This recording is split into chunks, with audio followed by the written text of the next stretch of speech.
ओम साई राम, जय साई राम। बाबा की अनुमति लेकर मैं अपना एक अनुभव आपके सामने शेयर करना चाहूँगी। बाबा से जो भी जुड़े हैं, मैं चाहती हूँ कि उनकी श्रद्धा और भक्ति और बढ़े। इस भावना से मैं अपनी जो मेरे साथ चमत्कार हुआ और जो मेरा अनुभव है, मैं आप सबके साथ शेयर करने वाली हूँ। तो बात है ये 2018 की, और मैं कनाडा में रहती थी, और बाबा के एक मंदिर, जो किसी के घर में बाबा थे, वो वहाँ पर हम लोग हर शनिवार को जाते थे। तो मैंने वहाँ पर अभिषेक का निश्चय करके एक तारीख मुकर्रर की कि मैं इस तारीख को अभिषेक करूँगी बाबा का। तो 12 मई की तारीख मैंने ले ली थी कि मैंने बाबा का अभिषेक करना है। 2018 की बात है ये। और अचानक से क्या हुआ, मुझे पता चलता है कि इंडिया में मेरी मॉम ठीक नहीं है और मुझे जाना है अपनी माँ से मिलने। पिताजी के जाने के बाद माँ बिल्कुल ठीक नहीं थी और एक तरह से वो जीना नहीं चाहती थी। तो वो उन्होंने खाना पीना सब छोड़ दिया और अपने साथ वो ज़्यादती करने लगी कि मतलब ना किसी से बात करती थी। तो मुझे लगा कि बहुत हालत और ख़राब होती जा रही है, तो मुझे जाना पड़ेगा इंडिया। ये सोचकर मैं कनाडा से इंडिया की मेरी टिकट करा दी मेरे हस्बैंड ने, और मैं अकेले ही चली गई कनाडा से दिल्ली गई। 8 मई को मेरी टिकट थी। और इस बीच में मैं भूल गई थी, क्योंकि आपके सामने जब परिवार की परेशानियां आ जाएं तो आप भूल बैठते हैं कि आपने कुछ संकल्प लिया है या कहीं बुकिंग की है कि आपने अभिषेक करना। मेरे दिमाग से भी निकल गया। लेकिन जाने से पहले मैंने जाकर बाबा के लिए शॉल ले ली थी लाल रंग की, और मतलब अपनी शॉपिंग मैंने कर ली थी कि मुझे बाबा को ये वाली शॉल चढ़ानी है। और मैंने अपनी प्लानिंग कर ली थी कि मुझे पूड़ी और आलू का प्रसाद ऐसे बनाना है। मैंने मन में सोच लिया था वो सब, और अचानक से ये टिकट बुक हो गई और मैं इंडिया पहुंच गई। मैं आपको बताना चाहूँगी कि मेरी माँ का देहांत 26 दिसंबर 2018 को हो गया था, और ये बात तब की है जब वो जीवित थी। तो एयरपोर्ट पे लैंड करते ही मेरे इन लॉज मुझे लेने आए। तो मैंने मन ही मन बाबा से कहा, बाबा मैं बहुत कुछ सोच कर आ रही हूँ, माँ ठीक हो जाए, माँ फिर से जीने लग जाए, और इस मतलब भावना के साथ मैं आई हूँ, तो आप मेरे साथ हैं। और मैंने क्या देखती हूँ कि जैसे रोड पे मैंने देखा तो बाबा की यूं बैठी हुई जो मूर्ति है, वो बाबा की फ़ोटो है जिसमें वो पैर फोल्ड करके और ऐसे करके बैठते हैं। वो बहुत बड़ा सा पोस्टर मुझे दिखाई दिया, और मेरे अंदर से रोंगटे खड़े हो गए कि मतलब बाबा मुझे जवाब दे रहे हैं। और मैंने मन ही मन बाबा को धन्यवाद किया कि आप मेरे साथ हैं, बहुत बहुत शुक्रिया बाबा, आप मेरे साथ हैं। तो फिर जब हम घर पहुँचे तो मेरे लॉस के पास ही मेरी माँ रह रही थी, और मेरी माँ हॉस्पिटल में थी उससे पहले। उनका हीमोग्लोबिन काफ़ी लो था, 3-4 तक पहुंच गया था, तो उनको वहाँ पे ब्लड चढ़ाया जा रहा था। और वो फिर डिस्चार्ज होकर मेरे फादर इन लॉ, उनके कोई रिश्ते में भाई भी लगते हैं, तो वो उनके साथ ही रह रही थी, और वो लोग बहुत अच्छे से मेरी माँ का ध्यान रख रहे थे। तो मैं अपनी माँ को वहीं पर देखकर मेरे लॉस के घर में बहुत खुश हुई, और माँ के साथ वक्त बिताने को मिला मुझे। और मेरे मन में ये आया कि मुझे माँ को बाबा का भजन सुनाना है। मैंने तकरीबन 2 साल पहले यूके में थी जब मैं, तो बाबा का भजन सुना था, शुक्र करा पुनीत खुराना जी का। जब मैंने वो भजन सुना तो मैं बहुत रोई थी। उस टाइम भी मेरे साथ कुछ अनुभव हुआ था, वो मैं बाद में शेयर करूँगी। तो पुनीत खुराना जी का जो भजन था वो बहुत ही डिवाइन भजन है, जिसको मैंने बहुत रूह तक महसूस किया है कि हम बाबा से बहुत बुरी तरह से जुड़ जाते हैं अगर हम उस भजन में खो जाएं। तो जब मैंने वो भजन सुना बाबा का, तो मेरी इच्छा होती थी कि माँ भी पुनीत खुराना जी के भजन सुने। वो कितनी डिवाइन आवाज़ है उनकी, और माँ को भी ये फीलिंग आए और वो भी जीने लग जाए।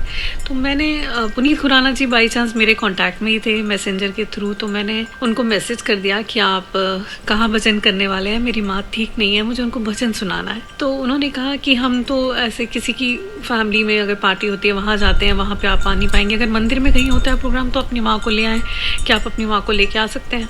पता नहीं, बाबा की लीला भी बहुत न्यारी है। हम जहाँ रहते थे, अचानक से ये बातें सारी घूम गई, और ऐसा प्लान बन गया कि DLF का जो क्लब है जहाँ पे मेरे इन-लॉज रहते थे, हम उस क्लब में ही पुनीत खुराना जी को बुलाकर बाबा का भजन कराते हैं। पता नहीं, ये विचार मेरे मन में आ गया। बस मैंने ठान ली कि इनको यहाँ बुलाना है। मैंने पुनीत जी से कहा कि आप कौन से दिन खाली हैं और आप आकर बाबा का भजन करें, मेरी माँ भी सुन लेगी और को कहीं जाना नहीं पड़ेगा। हमारा जो क्लब है वो फ्री था, जो भी ओनर वहाँ पे हाउस ओनर्स हैं उनके लिए वो क्लब फ्री है, वो कोई भी प्रोग्राम्स वहाँ कर सकते हैं। तो DLF मोती नगर में हमने ये प्लान किया कि उनको बुलाएंगे, उनसे मैंने लिस्ट मंगाई कि क्या चाहिए सामान। मुझे नहीं पता, मैंने ऐसा कुछ प्लान नहीं किया था। बाबा की लीला सच में बहुत न्यारी है और आप सुनकर हैरान होंगे। और जब आप तारीख जानेंगे कि जिस तारीख को हमने ये तय किया कि हमने उनको बुलाना है क्लब में, वो थी 12 मई, जो मैंने यहाँ पर कनाडा में बाबा के अभिषेक के लिए ले रखी थी। और 12 मई 12 से 1 बजे का प्रोग्राम था यहाँ पर कनाडा में, और एग्जैक्टली सेम टाइमिंग फिक्स हुआ पुनीत जी का भी। पुनीत जी के पास समय नहीं था आगे पीछे कहीं भी, तो उन्होंने कहा मैं 12 मई को 12 से 1 का ऐसे कर लेते हैं, हम लोग जल्दी आ जाएंगे, मतलब 10-11 बजे तक सारा सेटअप कर लेंगे और बाबा की मूर्ति, सारे देवताओं की मूर्ति वो लाएंगे और प्रोग्राम के लिए और पूजा के लिए जो भी सामग्री लगनी थी सब उनके कहे अनुसार हमने अरेंज कर ली थी। और बाबा की शॉल भी लेनी थी और हम बाबा की शॉल लेने गए। जब हम दुकानदार के पास गए तो दुकानदार ने कहा मुझे सैटिन की शॉल लेनी थी, तो उसने कहा मेरे पास सिर्फ लाल रंग का कपड़ा है सैटिन में और कोई कलर नहीं है। तो मैंने भी बोला कि चले आप लाल रंग का सैटिन का कपड़ा दीजिए मुझे, और मेरी इच्छा थी कि मैं उस पर गोल्डन किनारी लगाकर बाबा को वो शॉल चढ़ाऊँ।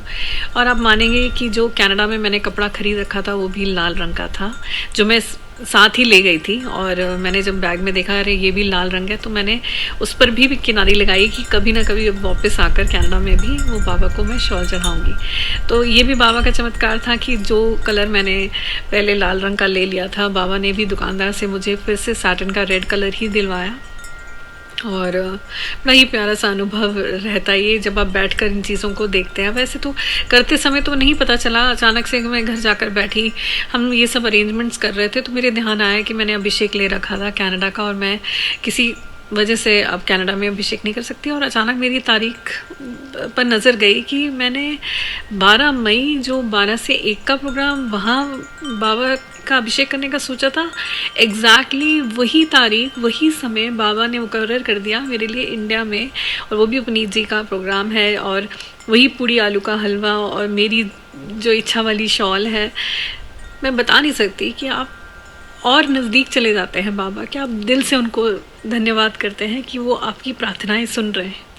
मेरी एक ही इच्छा थी, मेरी माँ बाबा के भजन सुने, वो इच्छा भी पूरी हुई। मेरी माँ बहुत ही मुझे डांटने लग गई, क्या कर रही है, क्या प्रोग्राम कर रही है, ये सब क्यों कर रही है, किसके लिए कर रही है, मैं तो नहीं जाऊँगी। मैंने बाबा पर छोड़ दिया और मैंने बोला बाबा आप इनको लेकर जाएंगे और ये वहाँ बैठेंगी और आराम से भजन सुनेंगी। और देखिए आप हैरान होंगे जानकर कि जो जिनकी तबीयत ठीक नहीं है वो सारा टाइम कहते हैं मुझे ये नहीं करना, मुझे ये नहीं करना। मैंने मम्मी को बोलना छोड़ दिया। और जिस दिन तारीख थी 12 तारीख जिसमें प्रोग्राम था, तो सब लोग तैयार होने लगे, तो मम्मी तैयार नहीं हुई। तो मैंने बोला बाबा आप ही देखेंगे, मैं तो कुछ नहीं कहूँगी इन्हें।